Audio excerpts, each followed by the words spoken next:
Just don't tell anyone I gave it to you.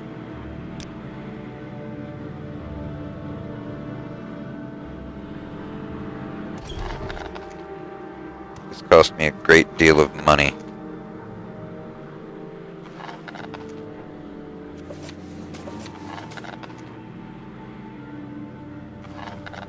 And it says nothing.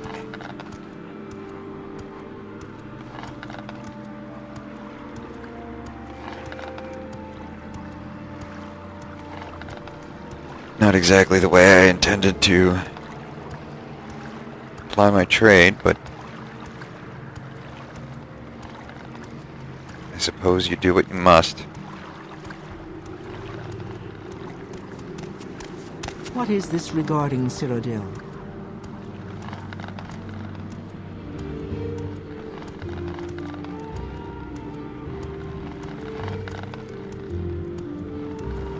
So I've been in this place for 3 days, 4 days.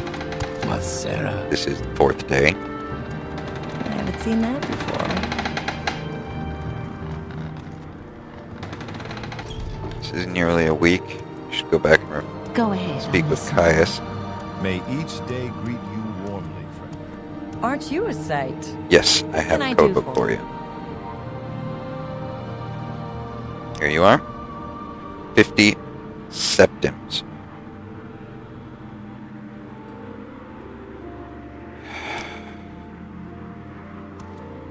I'm listening, please. Acquiring Go that ahead. codebook cost me more than you paid me. All in a day's work. What brings you here, Wealth Imperial? beyond measure, Outlander.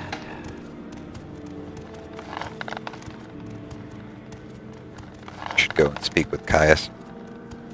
See if he has any more information yet about what the Emperor wants.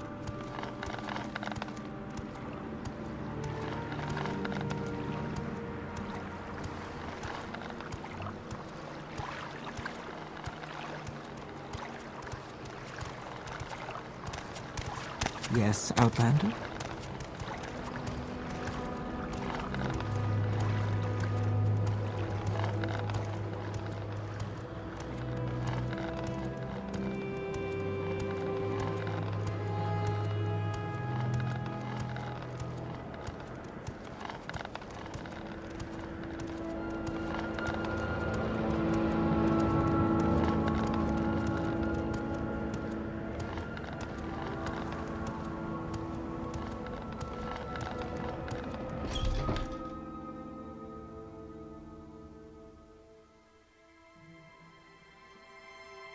Tidings, citizen. Greetings, Caius.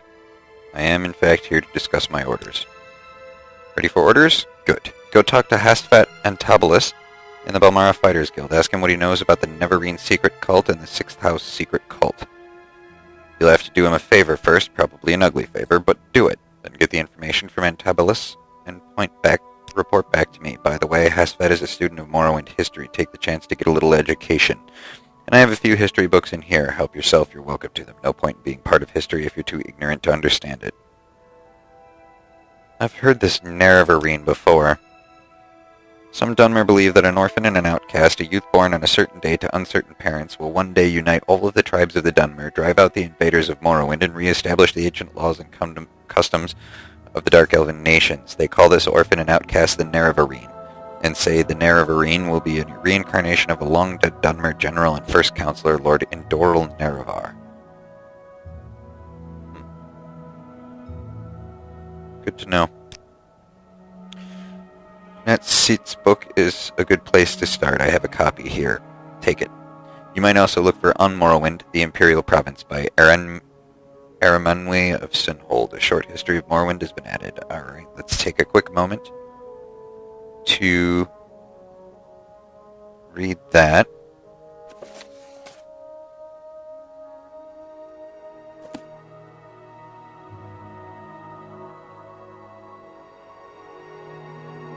You have moon sugar. Oh.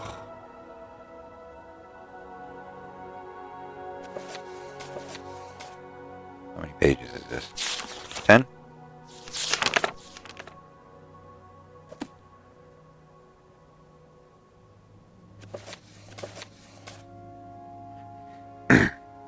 Short History of Morrowind by Jeanette Sita. From the introduction. Led by the legendary prophet Veloth, the ancestors of the Dunmer, exiles from Altmer cultures in present-day Somerset Isle, came to the region of Morrowind. In earliest times, the Dunmer were harassed or dominated by Nord sea raiders when the scattered Dunmer tribes consolidated into the predecessors of the modern Great House clans. They threw out the Nord oppressors and successfully resisted further incursions. The ancient ancestor worship of the tribes was then in time superseded by the monolithic tribunal temple theocracy, and the Dunmer grew into a great nation called Resdayn. Resdayn was the last of the provinces to submit to Tiber Septim. Like Black Marsh, it was never successfully invaded and was peacefully incorporated by treaty into the empire as the province of Morrowind. Almost 4 centuries after the coming of the Imperial Legions, Morrowind is still occupied by Imperial Legions with the figurehead Imperial King, though most of the empire has reserved most functions of the traditional local governments to the ruling houses of the 5 great houses on Vardenfell district. In 3rd Era 414, Vardenfell territory, previously a temple preserve under imperial protection, was reorganized as an imperial provincial district. Vardenfell has been maintained as a preserve administrated by the temple since the Treaty of the Armistice, and except for a few great houses settlements sanctioned by the temple, Vardenfell was previously uninhabited and undeveloped. But when the century-old temple ban on trade and settlement of Vardenfell was revoked by the King of Morrowind, a flood of imperial colonists and Great House Dunmer came to Vardenfell, expanding old settlements and building new ones. The new district was divided into Redarin, Kalalu, Telvanni, and Temple districts, each separately administered by local house councils or temple priesthoods, and all under the advice and consent of Duke Dren and the district council in Ebonheart. Local law has become a mixture of house law and imperial law in house districts, jointly enforced by house guards and legion guards, with temple law and imperial law enforced in the temple district by the ordinators. The temple was still recognized as the majority religion, but worship of the 9 divines was protected by the legions and encouraged by imperial cult missions. The temple district included the city of Vivec, the fortress of Ghost Gate, and all sacred and profane sites, including those blighted areas inside the Ghost Fence, and all unsettled wilderness areas on Vardenfell. In practice, this district included all parts of Vardenfell not claimed for Redarin, Halalu, or Telvanni districts. The temple stubbornly fought all development in their district and were largely successful. House Halalu, in combination with imperial colonists, embarked on a vigorous campaign of settlement and development. In the decades after reorganization, Balmora and the Ascadian Isles region have grown steadily. Caldara and Pelagiad are completely new settlements, and all legion forts were expanded to accommodate larger garrisons. House Telvanni, normally conservative and isolationist, has become surprisingly aggressive in expanding beyond their traditional tower villages. Disregarding the protests of the other houses, the temple, the duke, and the district council, Telvanni pioneers have been encroaching on the wild lands reserved to the temple. Telvanni Council officially disavows responsibility for these rogue Telvanni settlements, but it is an open secret that they are encouraged and supported by ambitious Telvanni mage lords. Interesting use of the term secret. Under pressure from the temple, conservative House Redarin has steadfastly resisted expansion in their district. As a result, House Redarin and the temple are in danger of being politically and economically marginalized by the more aggressive and expansionist Hlalu and Telvanni interests.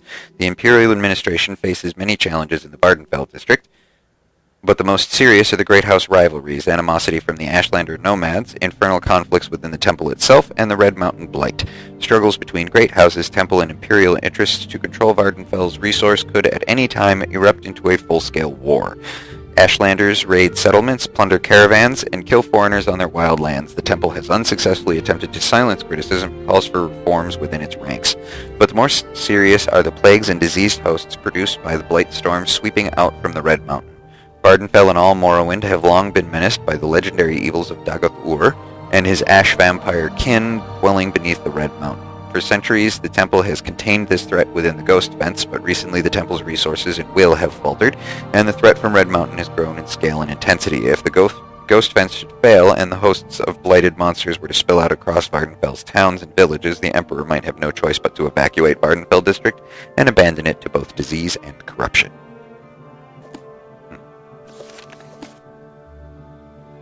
Suppose I should go talk to Hashpshat. Interesting.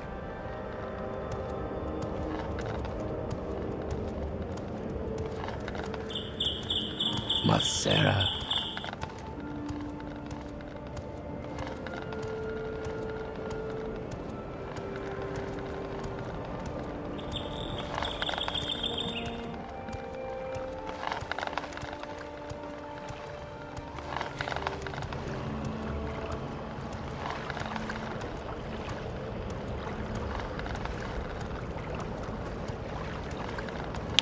quite a bit of information in such a short book. Outlander, what do you want?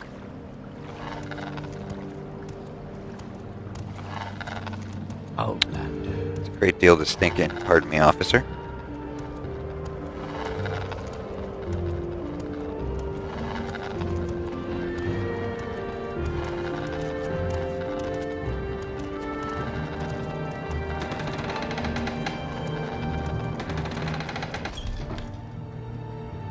Excuse me. Do you need something? Yes, I need to speak with Habshat. Half-Shat. Hadashat. Whatever the hell his name is. The guy down here that's named after pooping in post-tense. Go Hasfat. ahead. Close enough. So Caius sent you. If you want something from me, I need to acquire a favor first or forget it. I can tell you that you're a fan of history. I won't bore you with blathering about history, that's what Caius is for. But if you're really interested, try On Morrowind, the Imperial Province, by Aramanwe. I will never pronounce her name right. Aramanwe of Sunhold. I have an extra copy you can have. What an adventurer like you really needs is a sense of current events. Who hates who, where's trouble brewing, that's where opportunity lies. Can you tell me about them? The great houses hate each other. Theft, murder, assassination, secret raids. Standard stuff. The temple is trying to kill off a rebellious faction called the Dissident Priests. Ashlander nomads raid each other, attack traders and pilgrims. A secret cult is killing off Imperial citizens. All bad enough. The real problem, though, is the blight. Monsters and diseases. Oh, that's all one sentence. The natives say it comes from Red Mountain. It's been a local problem for years, but lately it's gotten badly out of control.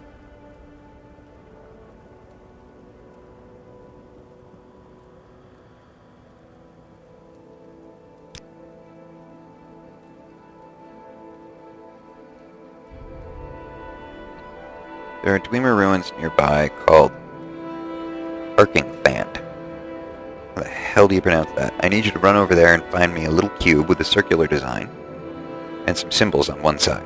It's called a Dwemer puzzle box. Where is that ruin? Head south out of the town, past the Siltstrider port. Cross the bridges east over the Odai River. At the signpost, head north towards Kildera. Immediately on the right side, you will see a signpost for Molegmar. Turn right and head uphill on an old road to cross an ancient Dwemer bridge over Foyada Mamea. The entrance to Arkingthand is on the east side of the Foyada, south of the bridge. Turn a crank on a pipe, and nearby open its doors. There's this puzzle box. The little cube I'm looking for is about the size of a fist, maybe a little bit bigger. It will be made of a coppery metal with a circular design and symbols on one side, and some line marks on the other side. That's all I want, that little cube. Think I can handle that?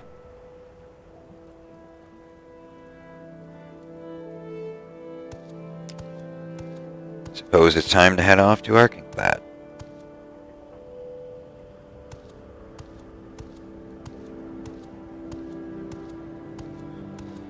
Hopefully I'll remember his directions. Do you need something?